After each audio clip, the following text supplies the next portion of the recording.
할렐루야. 잘 되고 있습니다. 아멘. 2021년에는 회복이 이루어질 줄로 믿습니다. 지난 시간에 우리가 신앙 회복에 대해서 말씀드렸는데 2021년은 우리가 신앙을 회복하는 해가 돼서 우리의 기도도 회복되어지고 성령 충만함 회복되어지고 전도와 예배가 선교가 다 회복되어져서 우리 한국교회 초창기 때처럼 초대교회처럼 그렇게 왕성하게 부흥이 일어나는 2021년 되기를 축복합니다. 또한 아울러서 신앙이 회복되어지고 신앙이 잘 되면 범사도 덩달아서 회복되어지고 잘 되어지는 것을 알 수가 있습니다. 여러분, 세계사를 보면 기독교가 가장 왕성한 나라, 그때 경제가 최고조로 발전하고 그 나라가 잘 되는 것을 볼 수가 있어요. 로마가 하나님을 잘 섬길 때 가장 잘 사는, 세계를 지배하는 나라가 되었고, 또 유럽이 하나님을 잘 섬기고 선교사를 많이 파송할 때에 하나님께서 유럽을 잘 사는 나라로 축복해 주셨으며, 또 미국이 하나님을 잘 섬기고 선교를 가장 많이 할 때 하나님은 미국을 크게 축복하셔서 잘 살게 하시고 형통하게 하시고 세계 최강대국이 되게 하셨습니다. 우리 대한민국에 복음이 들어오기 전 100년 전에는 우리나라가 세계에서 최고로 못 사는 나라, 대한민국이 어디 붙어 있는지도 모르고 세계 사람들이 알지도 못하는 그런 동양의 조그마한 나라였어요. 이름 없는 나라였습니다. 6.25 직후에는 그야말로 세계에서 최빈국으로 너무 먹을 것이 없어서 요즘 유행하는 트로트에도 보리밥 그런 노래도 있더라고요. 또 보릿고개 그런 노래도 있고, 그렇게 그 가사를 요새 젊은 학생들이나 자녀들이 잘 이해하지 못하겠지만 우리 연세 드신 분들은 그 시절을 너무 잘 알잖아요. 우리는 뼈저리게 굶주림도 겪어봤고 어려움도 겪어봤고 경제가 얼마나 어려웠는지 그 시절 정말 옛날 같은 그런 동화 같은 이야기 같아요. 지금 생각해보면 그렇게 못 살던 나라가 기독교의 복음을 받아들이고 교회가 부흥하고 왕성하고 선교에 열심을 내니 하나님이 대한민국을 축복하셨습니다.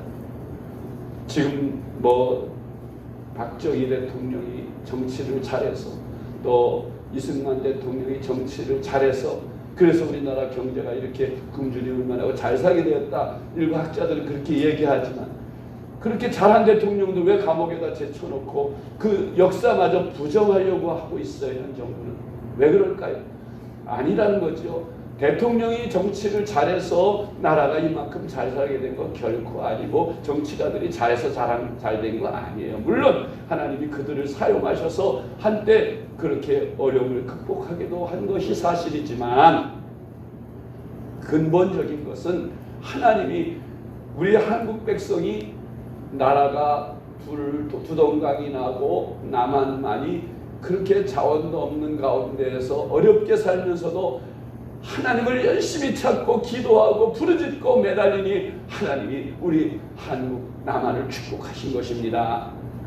그래서 정말 지금은 우리가 몇 주 전인가 영상을 본 대로 세계에서 우리가 10여 번째라고 하지만 순위는 그래도 동남아 못 사는 나라들 그곳에서 가장 닮고 싶은 나라, 가장 사랑하는 나라, 그 나라가 대한민국이라는 거예요. 그럴 만큼 우리나라는 지금 경제적으로나 모든 문화적인 면으로나 지금 K-팝이 유명하잖아요. 닮고 싶고 배우고 싶고 하고 싶은 그런 좋은 나라, 잘 사는 나라로 그렇게 축복을 받았던 것이 사실입니다. 그런데 코로나19 우리가 핑계를 대지만 사실은 코로나19가 공연이 온 게 아니고 그 이전에 벌써부터 우리 한국교회에 어둠의 그늘이 깔리기 시작했어요. 교회가 마이너스 성장을 시작한 거예요. 21세기 들어서면서 교회가 옛날에 그 이전에 20세기 또 19세기 말 한참 성장하고 부흥하던 우리 한국 교회가 이제 성장을 멈추고 점점점 이제 마이너스 성장을 시작하고 성도들의 열심이 다 식어지고 선교 열정도 식어지고 전도 열정도 식어지고 기도 열정도 식어지고 예배 열정도 식어지니까 이미 벌써 하향 곡선을 그리기 시작했을 때 코로나가 딱 떨어진 거예요. 그러니까 뭐 급속하게 그냥 하향 절벽이 돼버린 거죠.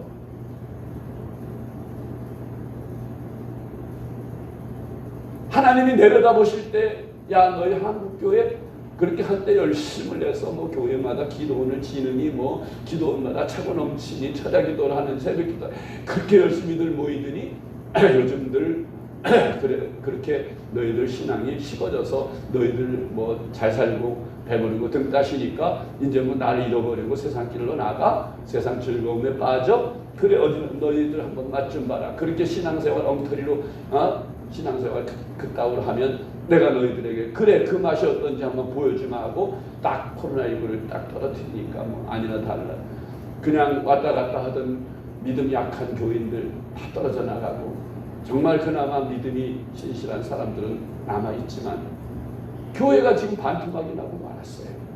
그 반토막이라는 게 사실은 그 이후의 것들은 다 허수아비 같은 껍데기들 알곡들은 정말 알곡들대로 쭉정이는 쭉정이대로 이렇게 마지막 심판 때 나눠진다고 기지를 하신다는 심판 때가 되면 그렇게 된다는 하나님께서 코로나19라는 걸 한번 보여줘서 앞으로 심판 때 이런 심판이 있는데 이거는 아무것도 아니에요. 이건 시작에 불과한 거고 아무것도 아니에요. 왜? 지금 뭐 예배 안 드린다고 예배 드린다고 잡아가긴 합니까? 뭐 드리지 말라고는 하지만 벌금을 물린다고 겁은 주지만 아직 벌금 문제 하나도 없어요.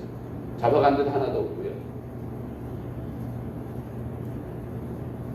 근데 앞으로 정말 마귀가 마지막 때에 세상 정부를 자기 나라로 삼아서 기독교를 핍박하고 그리스도인들을 핍박할 때에는 북한같이 되는 거예요. 예수 믿으면 무조건 잡아가고 죽이고 탄광에 보내고 감옥에 가두고 재산 다 몰수하고 그런 시대가 오는 거예요. 그런 시대가 올 때 진짜 뭐 형식적으로 교회 다니고 취미로 교회 다니고 종교생활로 교회 다니는 사람들 다 떨어지지 않겠어요. 이 코로나19 같은 거 아무것도 아닌데도 떨어져 나가는 거예요. 여러분 진실한 신앙을 가져야 될 줄로 믿습니다. 이제 우리가 빨리 이런 기회 하나님께서 회개할 기회를 우리에게 주시는 거예요. 깨우쳐 주시는 거예요. 야 너희들이 정신 차리고 옛날에 그 열정을 부렸던 집화 심는 데처럼 너희들이 다시 열심을 회복해.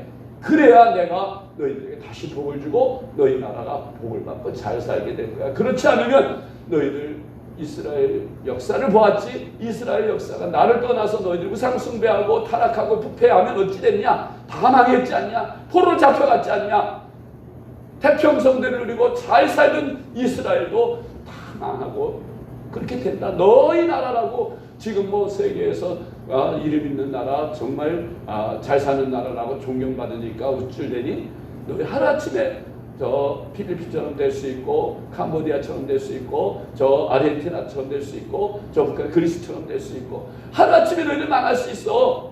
지금 세상 돌아가는 거 너희들 가만히 지켜봐. 나라의 빚이 얼마인데 지금도 계속 정치인들은 더 주지 못해서 안달이고 그 빚을 다 뭐 거저 얻어지는 거야. 다 너희들이 갚아야 될 거고 너희가 이제 앞으로 경제가 무너지고 그러면 이제 꼼짝없이 너희들 다 망하는 꼴밖에 갈 길이 없어. 빨리 회개하고 정신 차리지 않으면 회복되지 않으면 너희들 경제 다 망해. 빨리 정신 차리고 하나님 앞에 회개하고 너희 기독교인들이 하나님 앞에 바로 돌아와서 하나님 앞에 부르짖고 회개해. 그러면 니네처럼 다시 용서해 줄 수도 있고 다시 회복시킬 수도 있다는 거예요. 여러분 우리가 신앙이 회복되어져야 경제도 회복되고 잘 될 줄 믿으시기를 주님의 이름으로 축복합니다. 근데 우리가 생각할 때 복음은 인생의 모든 문제를 해결하신 예수 그리스도의 십자가의 승리라고 했죠. 정말 예수 믿으면 영혼이 잘된 같이 범사도 잘되고 건강해지는 게 맞아요. 우리나라 100년 전에 그렇게 못 살던 나라가 예수 믿고 교회 세우고 교회가 부흥하고 잘 되니까 경제가 살아나서 다 잘 살잖아요. 지금 물론 못 사는 사람도 있지만 대체적으로 정말 그때에 비교하면 그때는 굶어 죽는 사람도 많았고 옛날에는 참 어렵게 살았는데 지금은 나라에서 다 그래도 세금으로 다 먹여 살려주고 60세 이상 되면 노인이라고 또 65세 이상 돼야 주나요? 네. 노령연금도 나오고 아픈 사람들은 또 의료보험도 되고 이래서 다 살 수 있게 해주잖아요. 하다 실직하면 실직수당도 주고 그렇게 나라가 돈이 있고 잘 사니까 그렇게 좀 베풀 수도 있고 어려운 사람들 도울 수도 있는데 나라 경제가 무너지면 그런 거 없는 거예요. 옛날에 그런 게 어디 있었어요. 그냥 굶어 죽거나 아니면 어려운 당해 고난 속에 살아야 되는 거죠. 하나님을 잘 섬기면 복을 받습니다. 하나님께서 복을 주신다고 약속하신 대로 영혼이 잘 되면 범사도 잘 되는, 교회가 부흥하면 경제도 따라서 덩달아서 부흥합니다. 그러나 신앙이 무너지면, 교회가 무너지면 경제도 무너지고 나라도 무너집니다. 그게 역사가 증명하는 것이고 성경이 증명하는 것이에요. 우리가 예수를 믿으면 잘 돼야 되는데 예수 믿고도 망하고 잘못되는 경우가 있다면 그건 왜 그럴까요? 이스라엘 백성들을 보면 하나님을 떠났기 때문이고 타락하고 방탕했기 때문에, 죄를 졌기 때문에, 하나님을 떠났기 때문에 그런 어려움이 오는 것입니다. 하나님은 이스라엘 백성들에게 뭐라고 말씀하셨어요?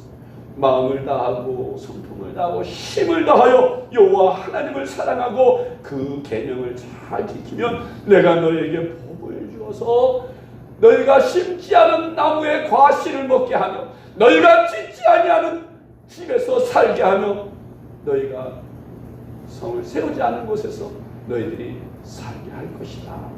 타지 않은 우물물에서 물을 마시게 할 것이라고 하나님이 약속하셨어요. 그러나 너희가 내 말을 떠나 우상숭배하고 계명을 지키지 않고 타락하고 부패하면 너희들은 망하게 될 것이고 종으로 끌려가게 될 것이고 너희들은 다 굶어 죽게 될 것이고 저주를 받게 될 것이라고 경고하신 것입니다. 하나님께서 이스라엘 백성들에게 아브라함의 후손들을 너희는 내 백성이여 나는 너희 하나님이 될 것이니 너와 나는 언약을 맺자. 그래 가서 이스라엘 백성들과 하나님이 언약을 맺었습니다. 무슨 언약을 맺었어요?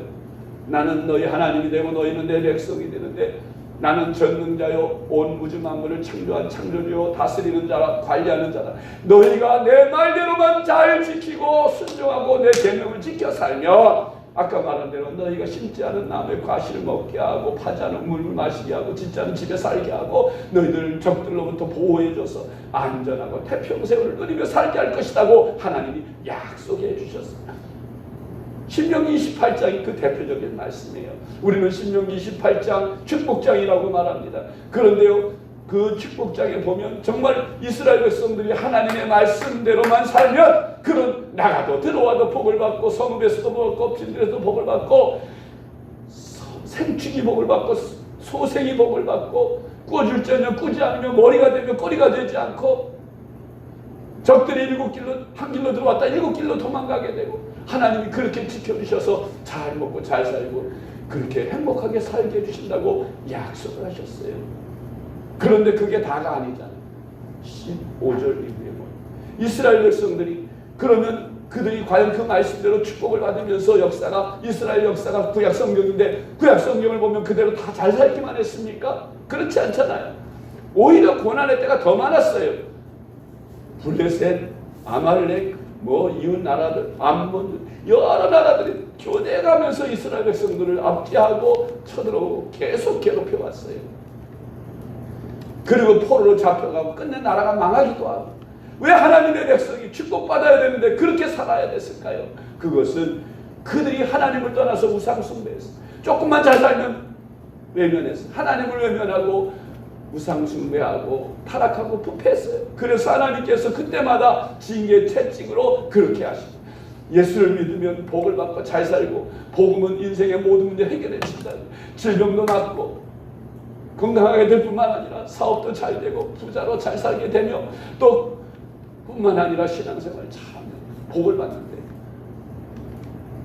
예수 믿는 사람들이 그렇게 되지 않고 병들고 저주받고 가난하게 살게 되고 정말 고통받고 살게 되는 이유가 있다면 무엇일까요? 어디서 찾아야 될까요? 구약 이스라엘 백성들에게서 찾아야 그 해답이 나온다고 생각됩니다. 하나님의 백성이면서 비록 값주고 사신 하나님의 자녀들이면서도 하나님이 그들에게 복을 주시길 원하시고 그들이 잘 살기를 원하시고 행복하게 되기를 원하시는데 왜 하나님이 그들에게 오히려 저주를 주고 가난 속에 피땀 흘리며 고통받으며 살게 하실까요? 그 이유는 이스라엘 백성들이 그렇게 된 것을 생각하면 그 해답이 나오는 거예요. 왜 이스라엘 백성들이 하나님의 백성이면서도 고난 속에 살아야 했을까요? 그것은 다름 아니라 하나님을 떠났기 때문이며 하나님보다 우상 숭배, 세상 재물과 세상 돈과 세상 향락과 쾌락과 명예와 권력, 세상 것들을 하나님보다 더 사랑했기 때문에 하나님께서 그렇게 하신 것이라는 말이에요. 오늘날 예수 믿는 그리스도인들도 그렇게 복을 받아야 되는데 하나님보다 더 사랑하는 게 너무 많아서 그래서 축복을 받지 못하는 경우가 많이 있다는 사실을 성경이 말씀하고 있는 것입니다. 여러분, 오늘 본문 말씀에 보면 예수님의 말씀을 순종해서 큰 복을 받게 된 기록이 나오는 거예요. 시몬이라는 갈릴리 어부가 있었습니다. 그는 동료들과 함께 매일같이 물고기를 잡으며 그렇게 생계를 이어가고 살고 있었는데 예수님이 그곳에 오신 것이에요. 그날따라 시몬과 또 그 동생 안드레, 또 빌립과 바돌로메, 또 요한, 야고보 동료들이 함께 갈릴리 어부로서 그렇게 그물을 던지고 함께 그물을 그날따라 이상하게도 밤새도록 수고했는데 한 마리의 고기도 잡히질 않은 거예요. 그런데 예수님께서 시몬의 배를 빌려가지고 또 그 배에서 육지에 있는 사람들에게 말씀을 가르치시고 그렇게 하는 인산이네 이러니까 찾아오면서 그런데 그렇게 하시다가 예수님께서 시몬에게 말씀하시는 거예요. 고기를 잡았느냐? 못 잡았어. 저 깊은 데로 가서 그물을 던져봐라. 선생님, 우리가 밤새도록 그물을 던지면서 고기를 잡으려고 애쓰는데요, 한 마리도 못 잡았습니다. 그렇지만 주님의 말씀에 의지해서, 선생님 말씀에 의지해서 가서 그물을 던지겠습니다 하고 그물을 던져봤습니다. 시몬이 대단한 거 아니에요. 시몬은, 베드로는 어려서부터 잔뼈가 그물 던지는 일, 고기 잡는 일로 잔뼈가 굵은 그 다음 태생어부예요. 그런 그가 전문가나 다름이 없잖아요. 그런 그가 밤새도록 고기를 잡는데 이건 고기가 안 잡히는 거 고기가 없다는 뜻 아니겠어요? 그런데 예수님은 목수의 아들입니다. 비전문가예요. 그런 사람이 저 깊은 데 가서 그물을 던지면 고기를 많이 잡을 거다. 그 말을 믿습니까? 그런데 시몬이 그 말씀을 믿고 순종했어요. 자기를 포기한 거죠.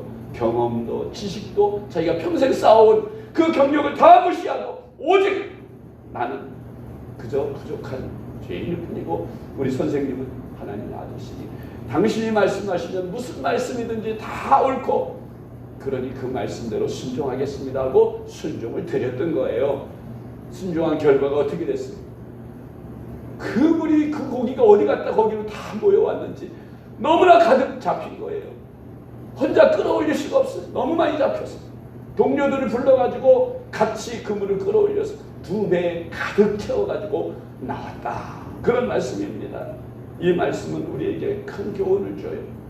여러분, 우리가 하나님을 믿고 예수님을 믿을 때 내 지혜와 내 지식과 경험과 내 노력으로 열심히 일하면 나는 부자가 되고 잘 살겠지라고 생각을 하지만 여러분 사업을 해보신 분도 알고 또 세상 일을 많이 해보신 분들도 다 경험해봤죠.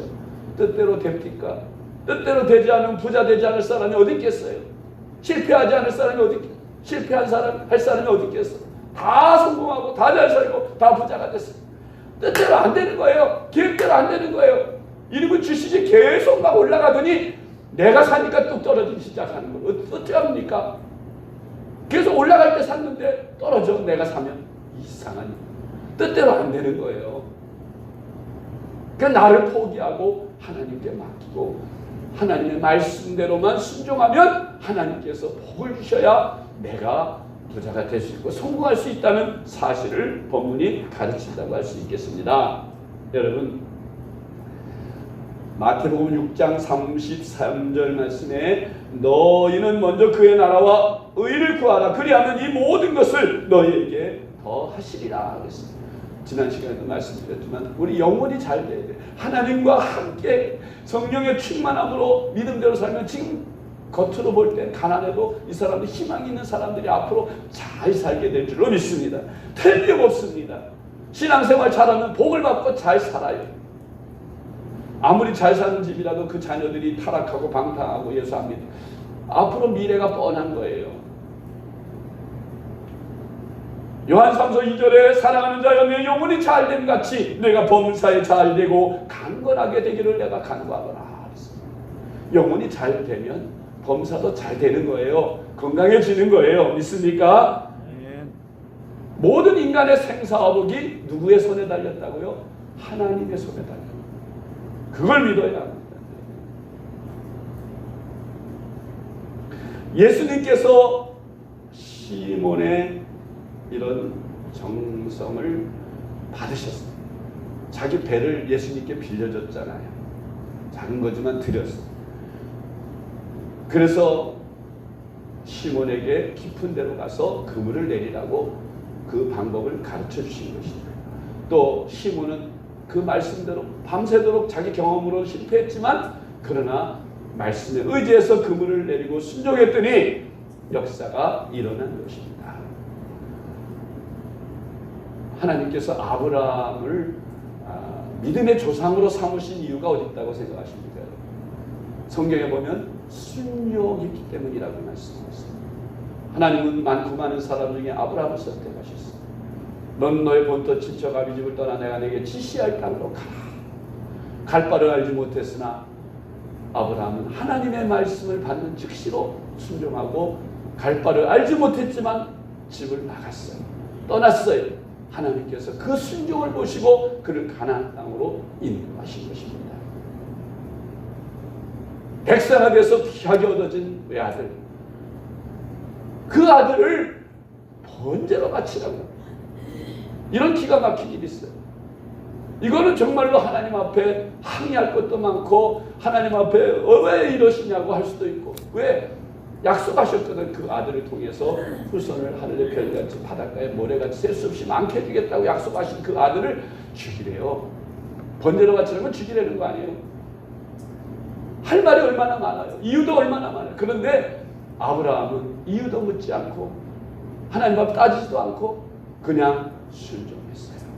그래서 순종의 법칙이 아브라함부터 나오고, 순종은 이해가 안 돼도 해야, 순종은 내게 유익이 없어도 해야 돼요. 순종은 즉시로 해야 하고 순종은 끝까지 해야 된다. 이게 순종의 법칙 아닙니까? 아브라함이 그 순종의 법칙을 지켰어요. 그래서 하나님께서 이런 아브라함을 믿음의 조상으로 삼으시고 그의 후손을 통해서 이 인류를 구원하는 축복을 그에게 허락하신 것입니다. 할렐루야. 문둥병자 나아만 이야기가 성경에 나와요. 아람 나라의 대장군이 부러울 것이 없을 만큼 권력도 있고 명예도 있고 돈도 있고 아무것도 부족함이 없는 이 아람 나라 대장군 나아만에게 문둥병이라는 무서운 병이 들렸어요. 지금 여러분 코로나 때문에 다 마스크 쓰고 감염될까 봐 전전긍긍하고 전 세계 모든 나라에서 이것 때문에 쩔쩔매잖아요.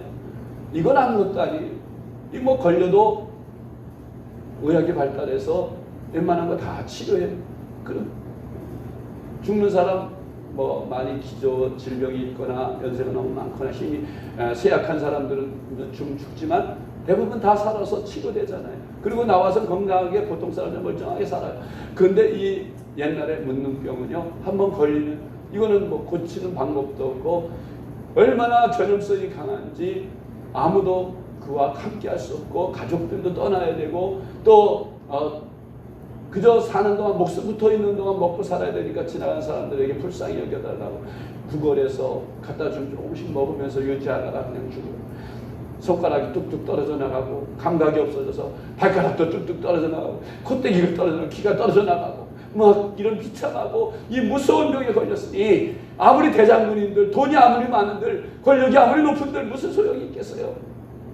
그런 그에게 이스라엘에서 잡혀온 그 나만 장군의 부인의 몸종으로 삼고 있는 그 어린 소녀가 자기 주인에게 말합니다. 우리나라에 가면 엘리사라는 하나님의 종이 계신데 그분은 우리 주인님의 병을 넉넉히 고치실 분이십니다. 그러니 가보세요 하고 말을 하니 지금 뭐 지푸라기라도 잡을 그런 마음이 있는 나만 장군이 자기 나라 왕에게 얘기를 해서 그때 당시에 이스라엘보다는 이 아람 나라가 훨씬 더 강한 나라였거든요. 그러니까 왕이 사신을 보내서 우리 장군이 지금 사랑하는 장군이 이렇게 병들었으니 당신네 나라에 이 병을 고치는 영한 그런 사람이 있다니 보낼 테니 고쳐달라. 그러니까 왕이 근심을 했죠. 아니 이건 시비를 걸어도 어떻게 문둥병을 고쳐달라고 그렇게 시비를 하느냐. 이건 틀림없이 전쟁을 하려고 핑계 삼는 거다. 했는데 엘리사가 그걸 알고서 왕이여 걱정하지 마십시오. 내게로 보내십시오. 하나님께서 고칠 겁니다. 그래서 나만 장군이 이 많은 선물을 바리바리 싸가지고 엘리사가 살고 있는 도단으로 왔습니다. 문을 두드리니 엘리사가 나올 줄 알았는데 하인이 나와가지고 우리 주인님께서 장군님 저 요단강물에 가서 7번 목욕하시면 나으신대요. 그리고 쑥 들어갑니다. 나만 장군이 크게 실망했어요. 그래도 이웃나라의 큰 나라, 지금 말하면 미국같이 큰 나라의 대장군인데 여기 몸소 여기까지 친히 찾아왔는데 나와보지도 않고 신하가 나와서 그냥 예의도 아니죠. 이거는 정말로.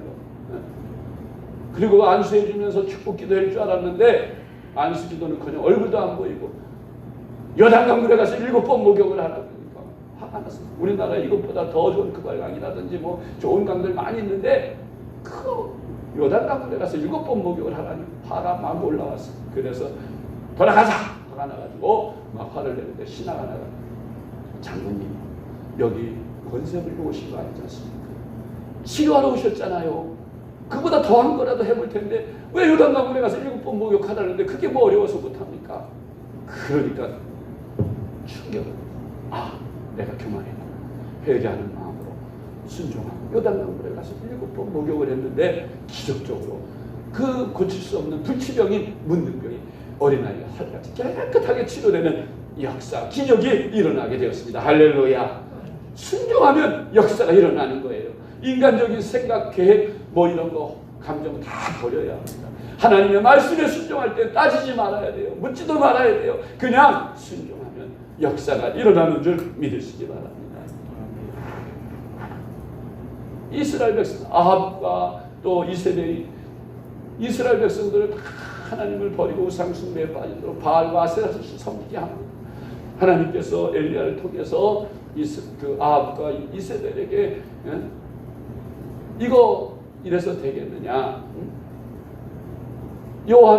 하나님의 백성이 이렇게 하나님을 버리고 우상 숭배에 빠져서 되겠냐? 저주가 임할 거다. 그리고 지금부터 비가 오지 않을 거다. 그렇게 저주를 했더니 그날부터 비가 이슬도 안 왔습니다. 그게 3년 6개월이나 계속됐잖아요. 1년만 비가 안 와도 이슬도 안 오는데 어떻게 되겠어요? 다 굶어 죽는 거예요. 이제 먹을 양식이 있어야죠. 나무 풀이고 다 말라 죽는 거예요. 그럴 때에 사렙다라는 곳에 한 과부가 있어요. 아끼다가 이제 마지막 한 번 구워 먹으면 다들 밀가루하고 기름하고 바닥이나 그걸 마지막 구워 먹고 아들하고 죽으려고 그 모자가 나뭇가지를 줍고 있었는데 하나님의 사람 엘리야가 거기를 하나님이 보내셔서 왔어요. 그리고 엘리야가 그 과부에게 말합니다. 하나님께서 당신에게 있는 그 밀가루와 기름으로 떡을 부어서 나에게 대접하면 가문이 다 하도록 당신네 기름병이 마르지 않고 당신네 떡반 그릇이 마르지 않을 것이라고 밀가루가 마르지 않을 것이라고 말씀하셨다. 그런데 이 과부가 이 사기꾼이 어디 있어요? 지금 마지막 한 줌만 아끼던 건데 그걸 자기를 달래. 그러면 하나님께서 뭐 한두 번도 아니고 가뭄이 닿을 때까지 밀가루통에 밀가루가 안 마르고 기름에 기름이 안 마르는데 그런 거짓말이었어요. 사기꾼이라고 생각되는데 사람들 과부가 그 말을 믿고 순종을 했다는 거예요. 이거 먹고 주구나 안 먹고 주구나. 우리 쉽게 그렇게 생각하지만 그게 쉽지 않은 거죠. 그런데 순종을 해서 그 마지막 남은 것으로 빵을 구워서 하나님의 사람 예리하게 대접했더니 하나님께서 정말로 신기하게 기적을 일으켜 주셨어요. 밀가루통에 분명히 다 쏟았는데 기름 다 쏟았는데 가보니까 또 그대로 남아있는 거예요. 저 하나님의 사람이 정말 하는 말이 맞구나. 그리고는 그것을 가져다가 구워서 자기들도 먹고 또 보니까 또 있는 거예요. 그렇게 하기를 가뭄이 다하는 3년 6개월 동안 배불리 먹고 그렇게 굶어 죽지 않고 살 수 있었다고 하는 성경 말씀이 있습니다. 여러분 순종하면 하나님께서 우리가 할 수 없는 일 기적을 베풀어 주셔서 이와 같이 가난을 명케 하시고 우리로 부욕케 하시고 건강케 하시고 축복된 가운데 범사에 형통하는 삶을 살게 하시는 줄로 믿으시기를 바랍니다. 여러분 모나미라는 그 볼펜 우리나라에서 뭐 필기 먹게 하면 모나미 먹기가 최고죠. 그런데 이 이야기 제가 몇 번 소개한 적이 있지만 그 창업주인 송삼석 회장 이야기. 그분이 신앙생활을 하긴 했지만 그러나 그냥 형식적으로 그냥 시간 날 때는 그저 주일이나 한번 가서 예배 드리고 11조도 안 하고 주일 성수도 안 하고 기도 생활도 안 하고 그냥 그렇게 형식적인 신앙생활을 했는데 사업을 하다가 쫄딱 망했어요. 문구 사업을 했는데 쫄딱 망했어요. 그래서 그래도 들은 거는 있고 신앙은 있으니까 누가 3일 동안 기도를 가서 금식 기도를 해봐라. 그래가지고 이제 뭐 할 게 없으니까 금식 기도라도 해보자 하고 기도원에 짐을 싸들고 들어가서 3일 동안 금식하면서 이제 말씀 듣고 기도하고 묵상하면서 그렇게 하는데 거기서 말씀 중에 오늘 본문 말씀 시몬이 하나님의 예수님의 말씀에 순종해서 금을 던져서 뭐 성경에 나오는 다른 성경에 보면 153마리 걷어 쉬어보니까 153마리라는 그 말씀을 듣고 크게 은혜를 받아 자기가 이렇게 실패하게 되고 망하게 된 원인이 바로 하나님 말씀대로 살지 않고 주일 성수 안 하고 또 하나님 말씀대로 11조도 드리지 않고 신앙생활을 엉터리를 했기 때문에 이렇게 됐다는 것을 깨닫게 되고 회개합니다. 그리고는 결심을 해요. 이제부터는 하나님 내가 철저하게 주일 성수하고 철저하게 11조 생활하면서 하나님의 계명과 말씀대로 순종해 살겠습니다. 결단을 하고 내려왔어요.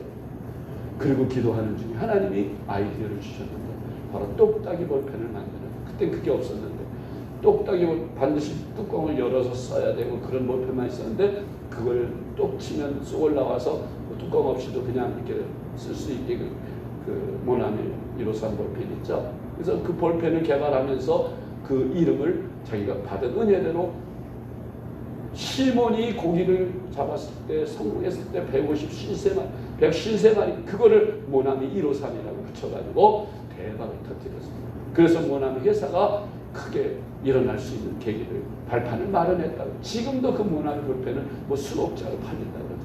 그러니까 하나님의 말씀대로 순종했더니 하나님이 그렇게 축복하셔서 큰 기업을 이루게 하셨다는 그런 말씀입니다. 하나님은 순종하는 자에게 복을 주시기로 약속을 하신 거예요. 불순종하는 자에게는 저주를 주시고 작정하신 거예요. 우리가 예수 믿고 구원받는 것 하나님의 은혜로 거저받지만 축복은 우리가 축복을 다시 회복해야 되는데 경제 회복도 건강 회복도 그냥 이루어지는 게 아니라 뭐해서 이루어지는 거라고요? 행함으로 순종함으로 이루어진다는 것을 여러분 믿으시기를 바랍니다. 그게 성경의 원리예요. 자 이제 설교를 마치겠는데요. 우리 영상을 한 편 같이 보고 말씀을 마무리 짓겠습니다.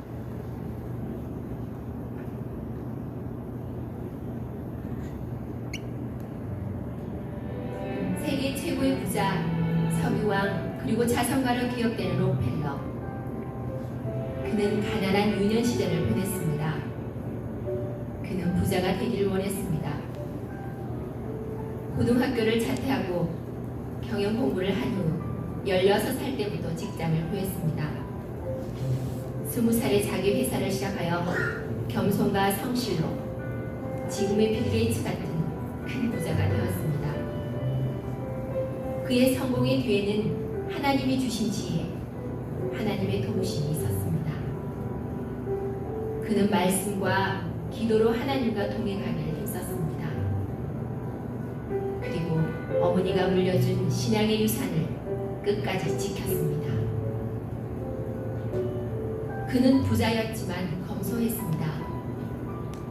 그에게도 좌절과 고통, 질병과 아픔이 있었습니다. 때론 사람들에게 오해와 질타도 받았습니다. 그러나 주저앉지 않고 하나님의 은혜를 구했습니다. 그는 물질의 주인이 하나님인 것을 알았습니다. 그래서 자기와 자기 가족만을 위해 물질을 쓰지 않았습니다. 그는 미국의 유수한 여러 대학을 세웠으며 4,900여 개의 교회를 세웠으며 록펠러 재단과 연구기관 같은 단체를 세워 의료와 교육 그리고 문화면에서 사회에 큰 기여를 했습니다. 그가 이 세상을 떠난 지 60년이 지났지만 많은 사람들이 그를 최고의 부자로 기억합니다. 그러나 그를 단지 돈 많은 부자로만 기억하지 않습니다. 그는 돈을 바르게 쓸 줄 아는 세계 최고의 자선가로 기억합니다. 그리고 그를 신앙으로 이끈 록펠러의 어머니도 함께 기억합니다.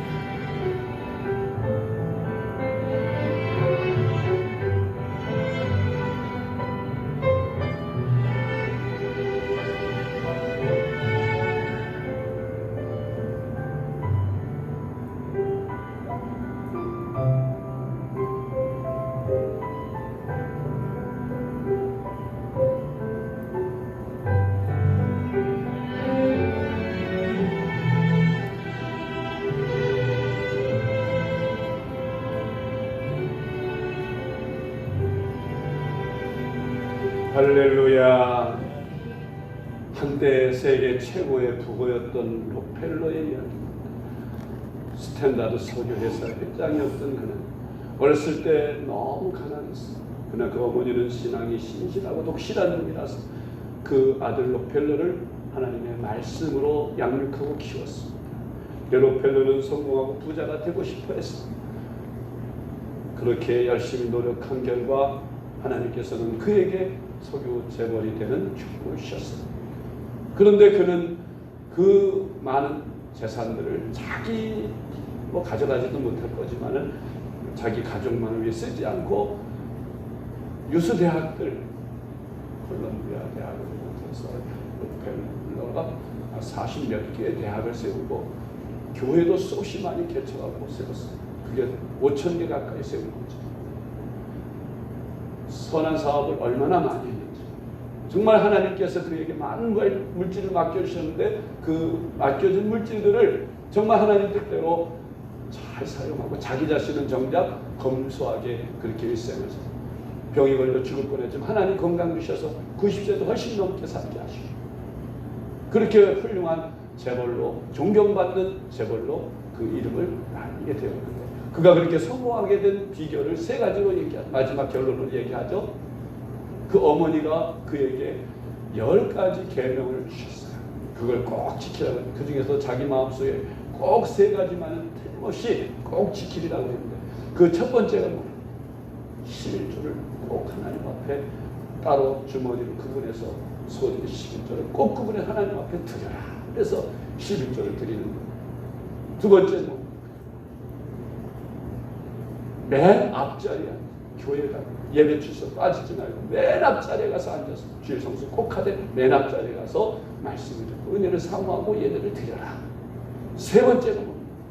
하나님의 종의 마음을 아프게 하지 말고 하나님의 종, 하나님 천사처럼 정말 순종하고 섬겨라. 그러면 반드시 하나님이 너에게 복을 줄 것이다.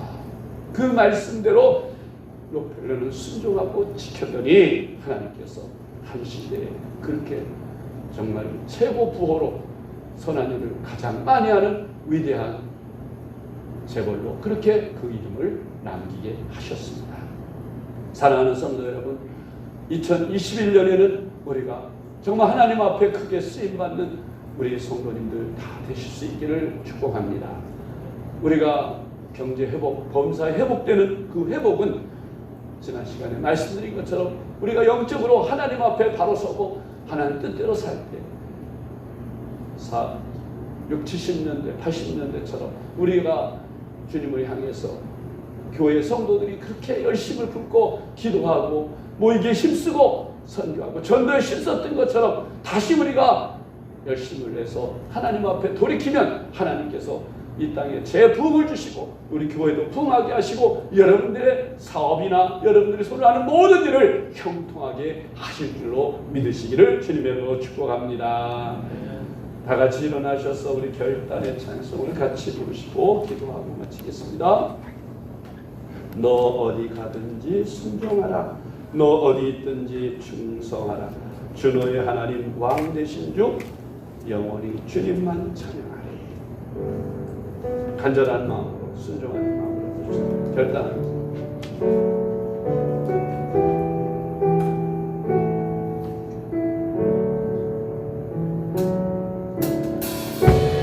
어디 가든지 순종하라.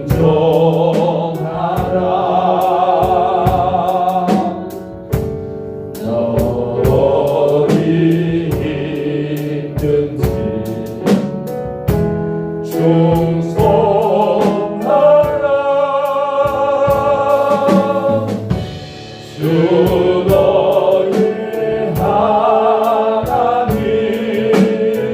하나님 왕 되신 주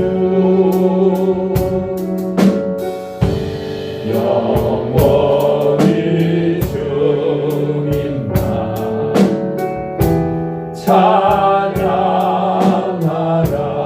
가슴에 손을 얹고 감사합니다. 어디 가든지 순종하라.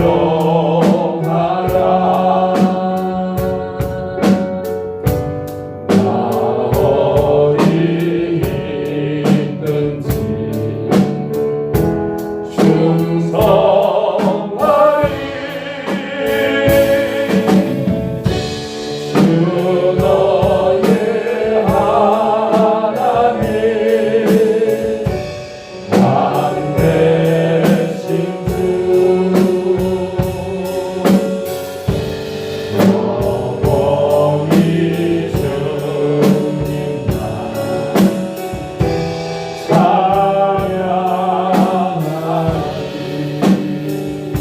가슴에 손을 얹으신 대로 기도하기로 다 같이 머리 숙여서 간절한 마음으로 마음속 깊은 곳에서 주님을 사랑하는 마음으로 회개와 결단을 주님 앞에 드리십시다. 주님, 그동안 내가 주님을 믿노라 하면서도 말씀대로 순종하지 못했음을 고백합니다. 회개하오니 용서해 주시고 이제 말씀대로 순종해 살겠습니다. 이해가 안 돼도 유익이 없어도 즉시로 끝까지 순종하겠습니다. 주님, 경제 회복도 허락하여 주시고 범사에 꼬인 것들 다 회복되게 하시고 우리 가정의 건강함을 회복할 수 있게 해 주시옵소서. 간절하게 우리 하나님 앞에 마음을 찢으며 기도하겠습니다.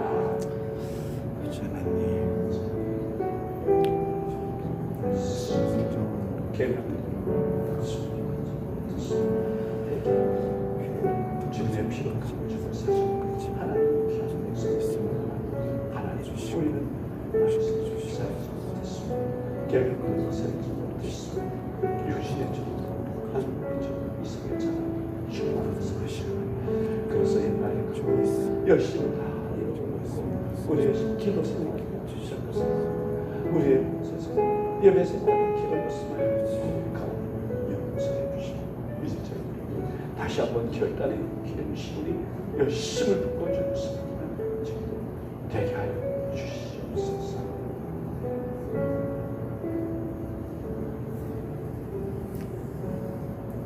만복의 그룹이 되시고 인간의 생사복을 의미대로 주관하시는 하나님 아버지 감사합니다.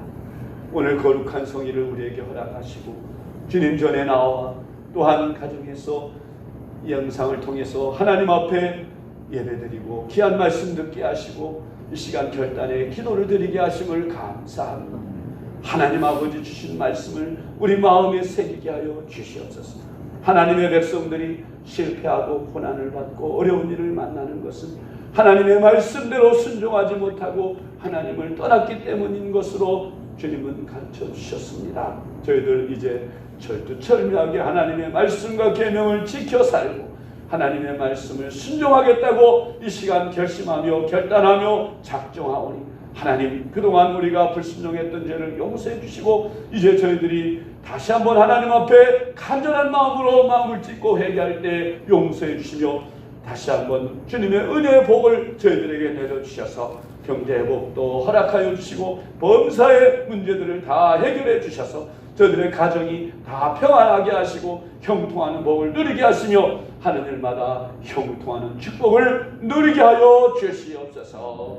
우리 주님 예수 그리스도의 이름으로 간절히 기도하옵고 지금은 만복의 근원이 되시는 우리 구주 예수 그리스도의 은혜, 인간의 생사복을 주관하시는 하나님 아버지의 그 크신 사랑, 성령님의 감화 감동 교통하시니 오늘 귀한 예배에 참석하여 귀한 말씀 듣고 이제 말씀대로 순종하여 우리의 경제 회복, 범사의 회복을 위해 살기로 마음 작정하는 사랑하는 모든 주의 자녀들에게 이제로부터 항상 같이 하시기를 간절히 축원하옵나이다. 아멘.